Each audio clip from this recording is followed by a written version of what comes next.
ఇప్పుడు ఒకటమ్మా ఇది ఇది ఎందుకంటే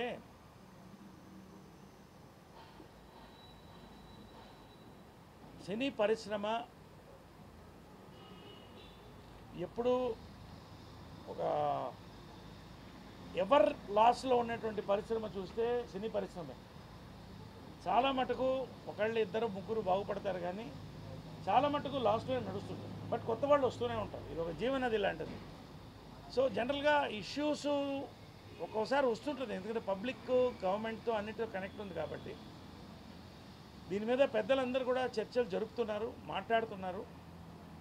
నేను దాంట్లోకి వెళ్ళలేదు. I have not gone into that issue.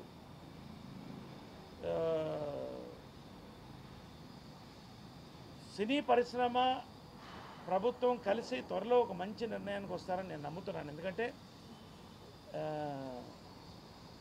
OTT వచ్చినప్పటికి కూడాను, ఓటీటీ రేపు ఫ్యూచర్ అయినప్పటికి కూడాను, థియేటర్స్ అనేది going to theatres is an experience families కూడా.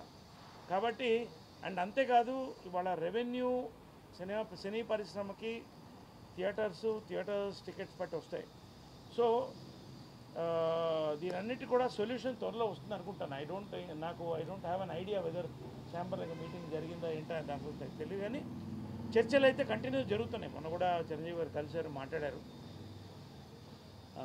చర్చలు అయితే జరుగుతున్నాయి. సో ఫైనల్గా ఎక్కడైనా కూడా ఇది ప్రజలకు సంబంధించినటువంటి ఒక పరిశ్రమకి, ప్రజలకి, ప్రభుత్వానికి అనుసంధానమైనటువంటి ఇష్యూ కాబట్టి ప్రజలు దీంట్లో చేసేది ఏం లేదు. వాళ్ళు దే వాంట్ ఎంటర్టైన్మెంట్. పరిశ్రమ, ప్రభుత్వం రెండు కలిసి ఖచ్చితంగా ఒక మంచి నిర్ణయానికి వస్తారని మనస్ఫూర్తిగా నేను ఆ బాబాకు కూడా ప్రార్థిస్తున్నాను.